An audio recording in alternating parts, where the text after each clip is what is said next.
राहुल गांधी, उनके सांसद, एक बार फिर पाकिस्तान में हेडलाइन बन रहा है। पाकिस्तान तो खुश होगा ही।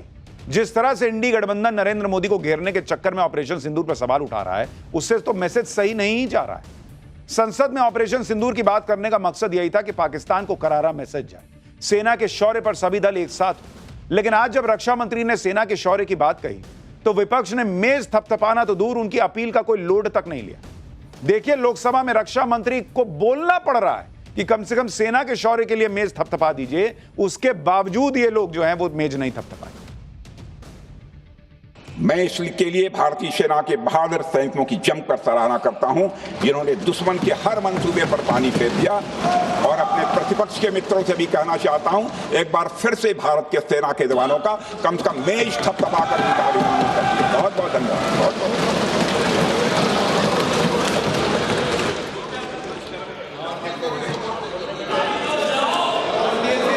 पाकिस्तान के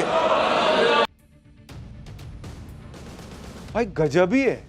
आपको नरेंद्र मोदी नहीं पसंद, नरेंद्र मोदी का विरोध जो है अब इन लोगों के लिए पर्सनल दुश्मनी टाइप का बन गया, सब दिख रहा है लोगों को। लेकिन सेना के शौर्य के लिए मेज नहीं थपथपा सकते थे। रक्षा मंत्री के बोले बिना यह तो होना चाहिए था, लेकिन उनके कहने पे भी राहुल गांधी ऐसे बैठे हुए हैं जैसे घर में सोफे पे बैठे। एक दो लोग पीछे जो है वो थोड़ा सा थपथपाए, लेकिन राहुल गांधी का हाथ नहीं हिला। कम से कम जो फुटेज आया उसमें तो नहीं दिख रहा है। पीछे से आवाज किसी की जरूर आई कि अरे भाई कम से कम ताली तो बजा दो। विपक्ष ये सब करके अपने पैर पे कुल्हाड़ी नहीं मारता, पूरा पैर ले जाके कुल्हाड़ी पे मार देता है। क्योंकि जब बात सेना की आती है, जब बात देश के सम्मान की आती है, जब बात देश के पराक्रम की आती है, तो पूरा देश यूनाइटेड होता है। इन लोगों को इतना बेसिक समझ में नहीं आ रहा है कि जो ये कर रहे हैं वो देश को पसंद नहीं आ रहा है। यहां अलग ही एजेंडा चला रहे हैं ये लोग।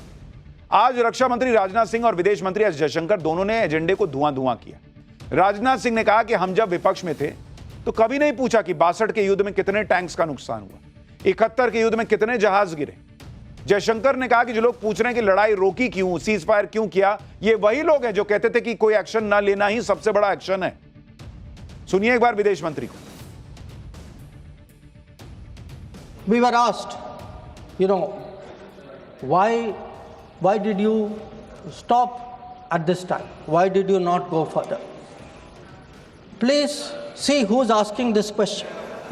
This question is being asked by people who after 26/11 felt that the best action was inaction. 26/11 के बाद एक्शन न लेना ही बड़ा एक्शन था जिन लोगों के लिए। वो आज पूछ रहे हैं कि अंदर जाके क्यों नहीं मारा, इतना दूर से क्यों मारा, ऐसे क्यों मारा, वैसे क्यों मारा।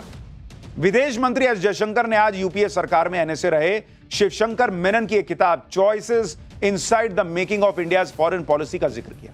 इस किताब में तब के एनएसए शिवशंकर मेनन ने मुंबई अटैक के बाद की डिप्लोमेसी के बारे में लिखा था कि गंभीर चिंतन और अतीत के परिप्रेक्ष्य में अब मेरा मानना है कि सैन्य जवाबी कार्रवाई न करने और कूटनीतिक, गुप्त और अन्य तरीकों पर ध्यान केंद्रित करने का निर्णय उस समय के लिए सही था।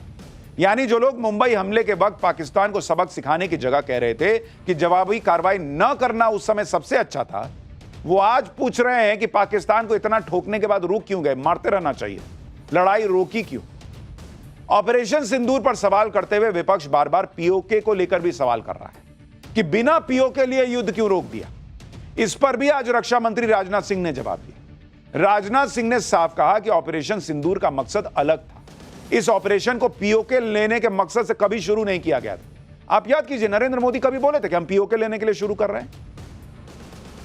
दूसरी तरफ इस सफाई पर कांग्रेस कह रही है कि पीओके लेना मकसद क्यों नहीं था। लोकसभा में राजनाथ सिंह और गौरव गोगोई की यह भिड़ंत देखिए, फिर आपको बताता हूं कि क्यों मकसद नहीं था या क्या इस पर जवाब मिला। भारत ने कार्रवाई इसलिए रोकी क्योंकि कॉन्फ्लिक्ट के पहले और उसके दौरान जो भी पॉलिटिकल और मिलिट्री ऑब्जेक्टिव्स तय किए गए थे उसे हम पूरी तरह से हासिल कर चुके थे। इसलिए यह कहना, यह मानना कि यह ऑपरेशन किसी दबाव में रोका गया था, यह बेबुनियाद है और सरासर गलत है। कि सीमा पार करना या वहां की टेरिटरी कैप्चर करना इस ऑपरेशन का उद्देश्य नहीं था। क्यों नहीं था? होना चाहिए था। आज उन्होंने खुद कहा कि हमारा मकसद जमीन लेने का नहीं था। क्यों नहीं था? पाकिस्तान ऑक्यूपाइड कश्मीर अगर आज नहीं लेंगे तो कब लेंगे? जो लोग खुद कभी कोई ठोस एक्शन नहीं ले पाए, पाकिस्तान को मनमानी करने देते रहे, वो आज पीओके लेने की बात कर रहे हैं। इसी तरह से प्लेन गिरने के बारे में पूछ रहे हैं, जबकि रक्षा मंत्री ने आज इन्हें याद दिलाया कि कोई युद्ध रहा हो, कभी विपक्ष ने ऐसे सवाल नहीं किए कि कितने प्लेन गिरे, कितने टैंक नष्ट हुए, कितनी बंदूकें बर्बाद हुई। लेकिन आज का विपक्ष ऐसा कर रहा है। सुनिए रक्षा मंत्री ने क्या याद दिलाया। 71 के युद्ध में, 71 के युद्ध में जब हमने पाकिस्तान को सबक सिखाया, उस समय की सरकार को मैं बधाई देना चाहता हूं। हमने अपने राजनीतिक और सैन्य नेतृत्व की प्रशंसा की। हमने ये नहीं देखा कि किस दल की सरकार है, किस विचारधारा की सरकार है, इसकी चिंता नहीं की कभी। हमारे नेता अटल बिहारी वाजपेयी ने संसद में खड़े होकर उस समय के नेतृत्व की प्रशंसा की थी। हमने इस बात की खुशी जाहिर कि हमने अपने शत्रु को सबक सिखाया। हमने उस दौरान यह प्रश्न नहीं पूछा कि सबक सिखाने के दौरान में भारत के कितने प्लेन्स गिरे, भारत के कितने इक्विपमेंट्स बर्बाद हुए। यह प्रश्न अध्यक्ष महोदय उस समय भी हम लोगों ने नहीं पूछा। अध्यक्ष महोदय, यदि मैं इसे और भी प्रैक्टिकल तरीके से समझाऊं, तो किसी भी परीक्षा के परिणाम में रिजल्ट मैटर करता है। यदि किसी परीक्षा में कोई बच्चा अच्छे मार्क्स लेकर आ रहा है, तो हमारे लिए उसके मार्क्स मैटर करने चाहिए। हमें इस बात का ध्यान नहीं रखना चाहिए कि एग्जाम के दौरान उसकी पेंसिल टूट गई थी या उसकी पेन खो गई।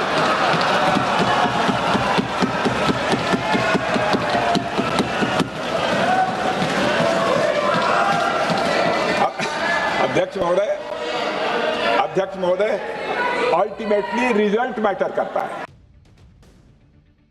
लेकिन इस देश के ऑपोजिशन का पूरा ध्यान तो इसी बात पर है कि कितनी पेंसिल टूटी, कितना पेन खोया, ये बताओ। रिजल्ट आ गया, टॉप कर गए, इससे हमको कोई फर्क नहीं पड़ता। ये वाला हिसाब इन लोगों का। लाइटर नोट पर ही लेकिन देश के रक्षा मंत्री को बताना पड़ा कि बॉस, युद्ध होता है, ये सब होगा, कि किसी का विमान कुछ होगा, किसी का कुछ होगा। अल्टीमेट रिजल्ट क्या है ये देखिए ना। राजनाथ सिंह ने 71 के युद्ध का जिक्र किया। तब संसद में अटल बिहारी वाजपेयी ने राजनीतिक मतभेदों को बुलाकर उस वक्त की इंदिरा सरकार का साथ दिया था। 1971 के भारत पाकिस्तान युद्ध के वक्त जनसंघ के सांसद रहे पूर्व पीएम अटल बिहारी वाजपेयी का संसद का दिया पुराना भाषण आज विपक्ष के नेताओं को सुनना चाहिए। ऐसा भी विपक्ष होता था बॉस, जिसको सिर्फ यह नहीं गिनना था कि भारत के फाइटर जेट कितने गिरे, तोप कितने नष्ट हुए। वो सरकार का साथ देना भी जानता था। उसकी बातें पाकिस्तान में हेडलाइन नहीं बनती थी। लेकिन आज का विपक्ष तो ऐसा है कि नरेंद्र मोदी पाकिस्तान के खिलाफ इतना बड़ा एक्शन भी ले लें तो विपक्ष यही पूछता है कि पहलगाम क्यों नहीं गए, बिहार क्यों चले गए। चुनावी भाषण दे रहे थे।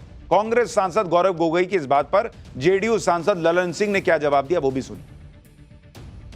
प्रधानमंत्री मोदी जी, आपको अब सऊदी अरब में थे, आप जब वापस आते आपका पहला नैतिक कर्तव्य होता कि पहलगाम आप जाते, लेकिन आप पहलगाम नहीं गए। एक सरकारी कार्यवाही के लिए आप बिहार गए और चुनावी भाषण दिया। देश के मुखिया सऊदी अरब में थे, पूरा कार्यक्रम उन्हें संपूर्ण किया, वापस आए और वो पहलगाम भी नहीं जा पाए और बिहार में जाके चुनावी भाषण दे रहे हैं। अगर पहलगाम में कोई गया तो हमारा नेता राहुल गांधी गया। कश्मीर तो वो गए जिनको तफरीह करना था। इस देश के प्रधानमंत्री को एक्ट करना था ना, तो इस देश के प्रधानमंत्री को एक्ट करना था, तो कश्मीर जिनको तफरीह करना जाना था वो गए। इन्होंने एक्शन लिया और एक्ट किया, और एक्ट कर जो किया वही तो बात आपको बता रहे हैं। तो इसमें घुसेगा तब ना, ये तो ऊपर से निकल जाता है काम का बात। तो इसलिए 22 अप्रैल को प्रधानमंत्री घटना हुई आए, 24 अप्रैल को प्रधानमंत्री, ये गौरव गोगोई जी कह रहे थे, सॉरी गौरव गोगोई जी कह रहे थे कि चुनाव प्रचार में गए थे। चुनाव प्रचार में नहीं गए थे, अपने को करेक्ट किया कीजिए। बोलिए भी तो करेक्ट करिए।